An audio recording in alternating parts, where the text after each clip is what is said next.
Let's just quickly check these wood lines then. They Uh, look absolutely fine looks now. great. Yep. All right. So, introduce the players. Start with Juan once more. And Juan here playing as a Spanish, of course, just like last game, where we had to just restart it. Juan here playing in the red. And taking a quick look at his map, he has a nice plush wood line here, which he's going to be happy to see right off the bat. Uh, then it's some back golds, and stone very close to him as well. I mean, being Spanish, it's going to be pretty important later game. His lake is not necessarily on the back, but still very close to him. He's going to get some fishing. There's actually 4 deep fish in there. I'm going to guess more than what I'm going to see in the other ones. I tried to inspect the other ones, and I saw uh, 2 to It 3. seems that the one behind Juan just to the north has got 4, and the one behind Tato just to the south has got 4 as well. Oh, So that's really? pretty fair. I Maybe it think just generates 3 the is same that. each time. I'm not sure. I felt like the I think last time it was three 2. is quite average. Yeah, Okay. there were Well, some. I did wish I could understand Spanish and hear what maybe these Juan's are saying about these these are maps. above average lakes this time around. I don't know, Yeah, but I think yeah. I think 3 is the standard for most of these lakes. Although this one on this map, like I generally see 3 fish in each lake, but this map has got seem to have gone for 4 in each one. So the fishing is going to be pretty good. Um, Potentially that favors Tato, and I think this is like Japanese are a really good pick for this map anyway with the fishing ships. Yeah, I agree with that. So But as far as the gold's concerned, very nice on the back. He has a secondary gold, can access that. The map for Tato, he has that front wood line and 2 wood lines. Nothing really on the back to retreat to. They're saying that on the left side does have another wood line there. I do like Tato's map a little bit more. He has that lake a little bit closer, his gold's a little bit closer, and that much I just kind of prefer for him. But not huge differences, nothing like the I guess 4 minutes we saw of the one that Juan got the rehost where we saw that the big distance between his TC and woodline. So what do you think as far as aggression is concerned? Because obviously we're not going to be seeing water aggression really that's going to end the game. Land aggression, what do you think is really going to be the unit of choice for Japanese and for Spanish? Because obviously Spanish, oh, actually just seeing Juan's boar, that's behind the wood line, that's really poor. But what do you think is going to be the unit of choice for these players? well, I feel like for Tato, he'll definitely be looking to. Well, I would expect to see him doing a drush of some kind, Okay. um, because it's just going to be by far the strongest play, especially when you're playing basically a land map, but you're supplemented by deep fish. If you try and hang around in the feudal age too long, and the other player leapfrogs into the castle age, supplemented by a fishing economy, then you could end up quite far behind, in my opinion. So I think Tato will definitely be looking for Drush FC Expo with Japanese, and that's quite a strong play against Spanish. So I think Juan could be having a bit of a tough time here Yeah. potentially. I'm not sure what he's going to go for, and it'd be interesting to know what his sort of thinking was when he chose Spanish for this map. Yeah, it's like Juan's defense against any expos is going to be hard because all his wood lines are pretty much forward. I guess he could retreat to the one on the back, but uh, that's still going to be a waste of resources, and those expos can fire right over top his current wood line. Uh, so yeah, Spanish is. I mean, if you guys are just joining, I know we had a lot of people just join. In Call to Arms, you can only use the same sieve. You can only use the sieve once, so maybe he just wanted to get Spanish out of the way. I don't think so. I think it's a fantastic sieve, but maybe not on this map. Uh, he might have something to surprise us with. I was gonna say if he's able to wall and maybe get some stone, get conquistadors, then maybe he could do Yeah. something. But it's not really the easiest map to wall. No. In some generations of this map, between some of them can be a little bit more cliffy, so like the cliff amount is quite variable. And together with the lakes and the cliffs, sometimes you can get some decent wall-offs. But this one hasn't really generated that kind of map. And as you say, Juan's woodline is going to be very vulnerable if Tato goes into the expected crossbow play. Yeah, Yeah. I just feel as though a little bit ahead right now is TaToH. Just a little bit. I mean, he's got his second born a little bit earlier. Um, But he's lured the he has deers. to be a villager behind unless. Oh no, Fan hasn't done Loom. Yeah. TaToH has. Okay. Yeah. Um. Japanese cheap lumber camps are a huge deal. It really helps your times going up to the next age. I don't actually think he's going. I think he's gonna try and click here. Does he have the barracks yet? No, he doesn't. So maybe we're a little bit wrong about the Yeah, drush. he's not going Drush. But the thing is, you can on this kind of map you can probably get a really nice fast castle time with the fishing ship. So if that's what he wanted to do, but He did judging a by second dock at the judging yeah, bottom. judging by how many villages they're sending to wood, that's not going to happen. Yeah, I look at think that. we may see some kind of mission play almost with what he's doing. I Do you don't see know. his docks, SMB? He has a dock. Oh, second dock, yeah, at the No, bottom. third as well, going Third up. dock, Yeah, he's going crazy with the docks. Meanwhile, yeah. Juan is just on one dock. He's yet to click up, actually.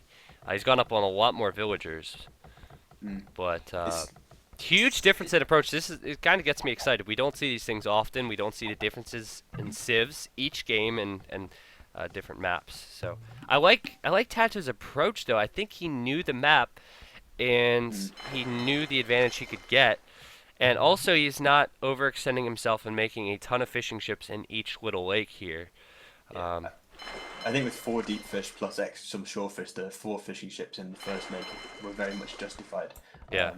But TaToH was looking at these maps sort of about 45 minutes an hour before the games. I don't know how much preparation Juan has put into this, but TaToH's definitely looked at it and had a little bit of an idea of what he wants to do. But it looks like TaToH's just lost his scout in return for a villager of Juan. That's it's always the age-old Yeah. debate, isn't it? Is it worth losing your scout to pick off a villager? I don't know about that, honestly. I mean, I think the opinion varies. I mean, I think even Viper and Jordan disagree on this. I'm sure I heard them having a debate at the SVG about whether it is or maybe it was something different. I can't remember. Well, No, that may have surely, been about number of fishing ships on something. surely our opinion is more important than Viper and Jordan's. Just kidding. Oh, absolutely. Yeah. I mean, But I'm admin. My opinion is law. but no, in my opinion, it can go either way. So I guess I can't be wrong. But I mean, you can only speculate. That villager could be huge as far as economy is concerned, but one, he could get a lot of crucial scouting, and he's going to do that Yeah. just now. I I think for TaToH though, because Juan is closing his map off, he wasn't going to be able to scout too much anyway unless he kept his scout inside. So that's potentially a consideration, like Yep. why he'd rather pick off the villager. Yep, I agree. So Juan is definitely going conquistadors, judging by his number of villagers on Stone. If you haven't already shown that on the stream. It's I pretty mean, much the fishing boom was like, it looked like a great idea, you know. It's like, wow, lots of great fish eco. He has yet to click up. He's making a couple archers. He's not gonna get in those walls. One, Yeah. he's clicked up to Castle Age at a fairly decent time. He's gonna get that castle up pretty quickly. And as Spanish, Yeah. they can do that. They're pretty versatile in the Castle Age. Like he can pretty much do anything except archers. So Yeah, and TaToH's map is going to be so vulnerable to conquistadors yeah, if he doesn't get up, because those conquistadors will be up in TaToH's base within sort of 90 seconds of Juan reaching the castle edge, because he'll just throw villagers onto that castle quickly. And TaToH even goes for a fourth dock in the middle. As you said, like the fish boom seemed like a good idea, and Japanese were a good civ to do that with. But the problem is he had to throw so many villagers on wood early on with few villagers on food, and yeah. then it takes a while to make that fish boom actually start kicking in and propelling him through the ages. So Juan, sticking with a slightly more traditional wall FC with one dock, has put himself in a position to take advantage of TaToH being a bit late and execute some early raiding with conquistadors. So we'll just, it's a question of how well TaToH is going to be able to defend against that. If he makes it through the next 3 or 4 minutes without losing too much at the hand of conquistador raiding, then he may well be in a very much better position, because his population is so much higher and he's got so many extra fishing ships. And indeed, Juan's fishing 5 boats on one lake, and he's only got one deep fish left there, which is rapidly running out. So, And um, do you see the choice from one? He actually makes a siege workshop with the castle. I think he wants to go quite aggressive here. Has the Mangonel, and he pretty much assumed that the crossbow choice is going to come from TaToH. I wonder if he's going to send a Mangonel forward as well. Because crossbows, they can, when decently microed, they can deal with conquistadors pretty well. So I think he knows that, and is going to send a Mangonel forward. I wouldn't be surprised if we saw a 1 or 2 TC play here from Juan. Just my prediction looking at this thus far. Now the fish boom with 13 fishing ships is going to be a big deal. Thank you, you wonderful man! yeah, at this point, Bua- TaToH is actually floating 1,000 wood as well. Bua 'Cause- just resubscribed, so thank you so much, Bua, for resubscribing. I didn't actually know I had the alerts on. Like, that's the first time I've actually gotten an alert on my OBS while I was streaming for official. So, sorry to interrupt you, SMB, but Bua, glad to have you back. For 9 months in a row. I was just going to say, though, interestingly, we've got the first docking of the same lake in the middle. Yeah, Juan's I just think gonna he's going to dock in the actually, middle I think he's scouted it. If you look at his scouting, he scouted it, and I think he's going to put a fire ship, and he's going to do that right now. He's aware of the plan there from TaToH. I wonder... Yeah, he hasn't quite scouted the other ones, but... Yeah, his problem is he probably thinks, I'm getting rid of Sacco.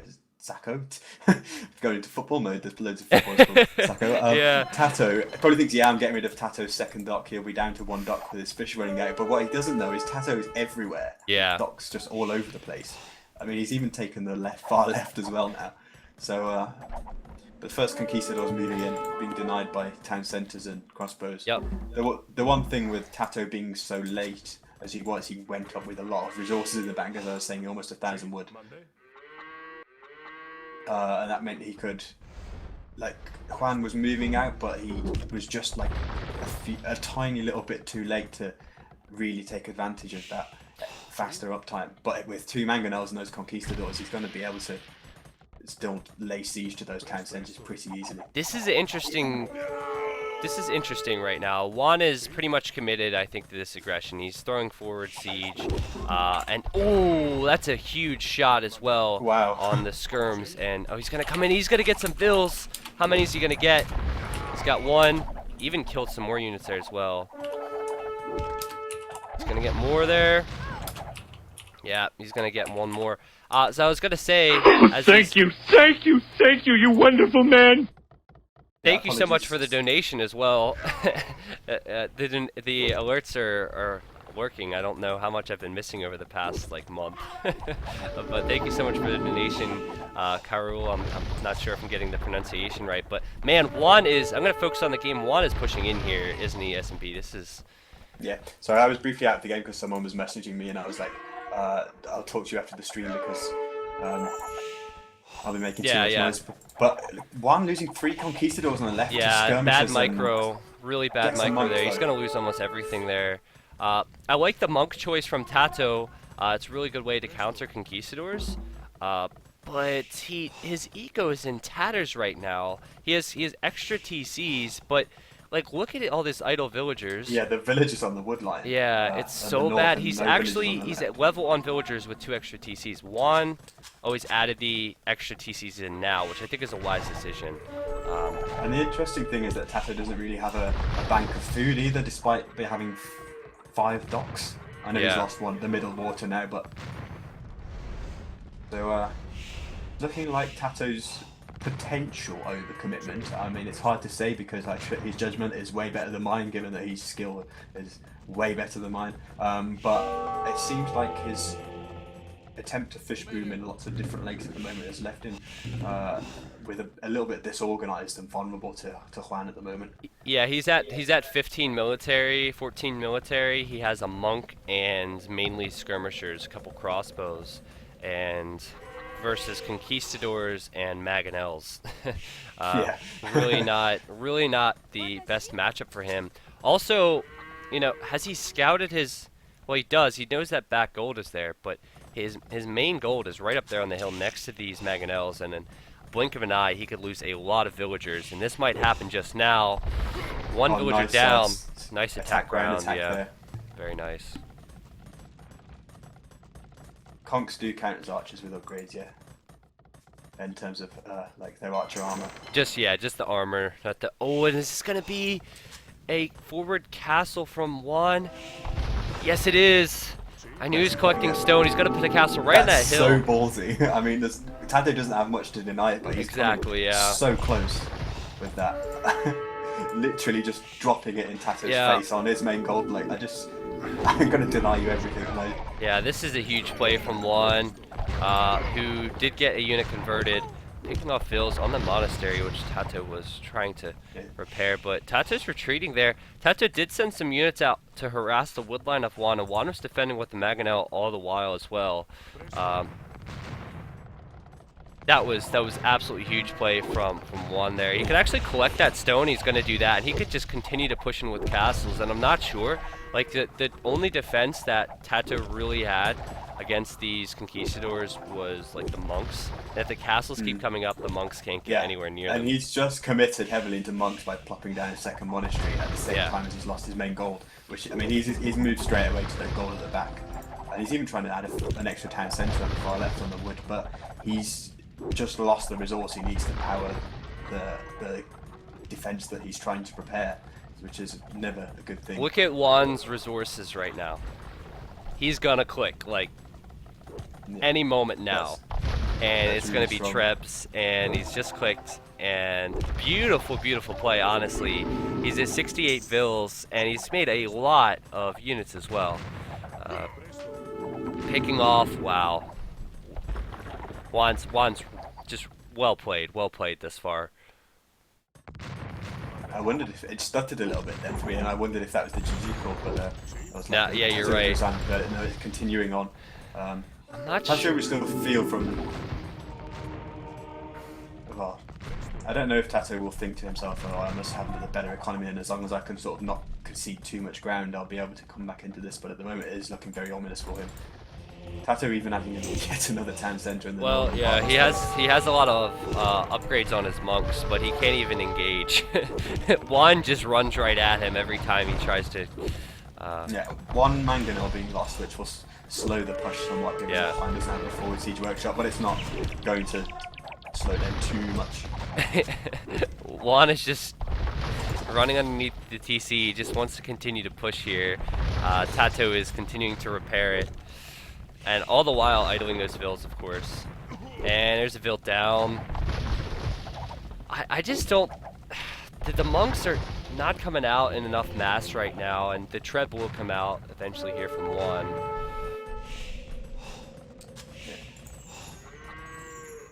And normally in these situations, you need to see like a counter punch, as Mentalist would say. You need to do something else to your opponent as well. And TaToH's just defending. He's just trying to hold. I mean, TaToH is there, and he's having to split micro against a Mangonel, but he's not going to be able to achieve too much. The only ways into Juan's base are protected by town centres, really. Yeah. And castles. And Juan reaches the Imperial Age, so I guess it's going to be a Treb instantly, and yes, that's indeed the case. TaToH's finally going to start being able to pick away at these edges of Juan's vulnerable wood lines, but as we were saying, we made so much of that at the start with Juan's wood lines, and it really hasn't come into play up until now. But interestingly, Juan is just like running back with his entire Conquistador army to kill those pesky ranged units that are in his wood line, as TaToH adds a siege workshop up there. This is going to be pretty devastating to TaToH's attempt to push out and finally apply some pressure, because those cogs are just going to pretty much rip up that army. At the same time, I would have agreed more with holding the front a little bit. I guess he's just going to try and just hold it with his castles. It looks like it's been denied for the time being. He has only a Mangonel there. But to send all these conquistadors just to deal with a couple skirmishers and crossbows when he could have made some conquistadors out of the original castle is a bit unwise in my opinion. He might even lose his trebuchet now. It's very close. Oh, because he lost the Mangonel to a monk.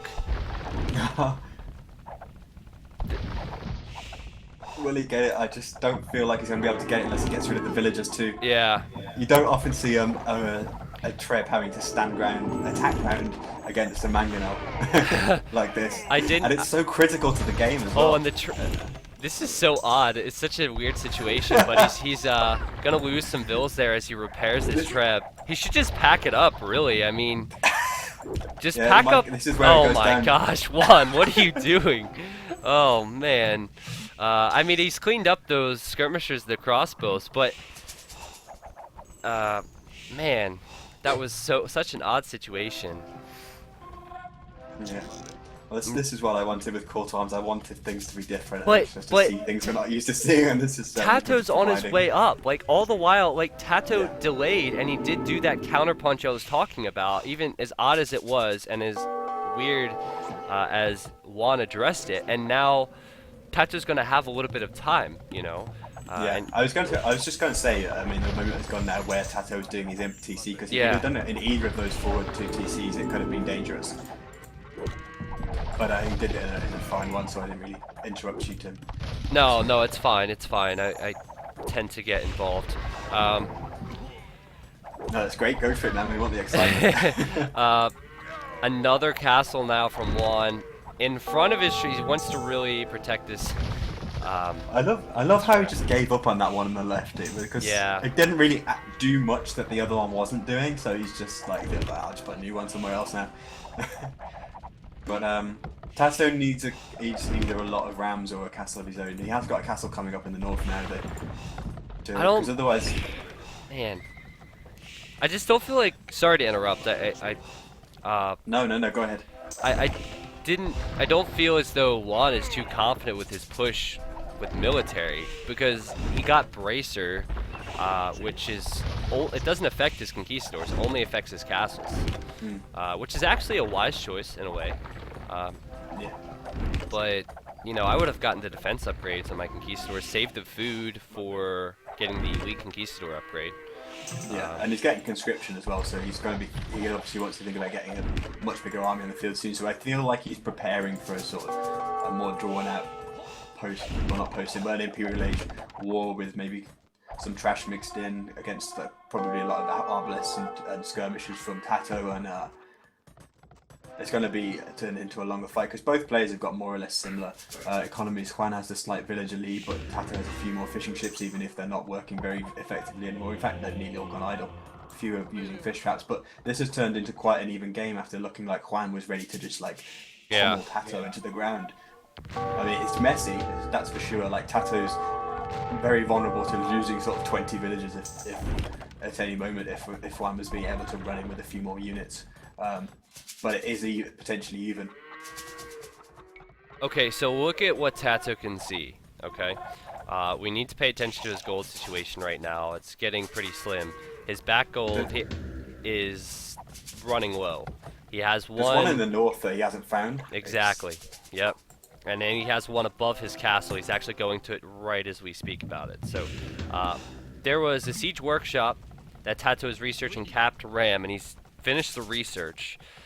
And he actually saved the siege workshop. And now TaToH is sending out some skirms and arbalests. And rams, if you look at Juan's base. Yeah.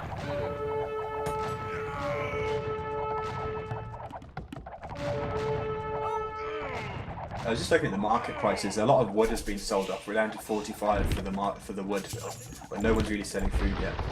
So I guess TaToH must have been selling some wood as well. I would imagine it was him. On the other side, Juan's still pushing with a lot of trebs. And siege rams coming in for Juan, which is going to be a huge deal. He just seems to have so many more resources to be able to. His economy was pretty much untouched this entire game.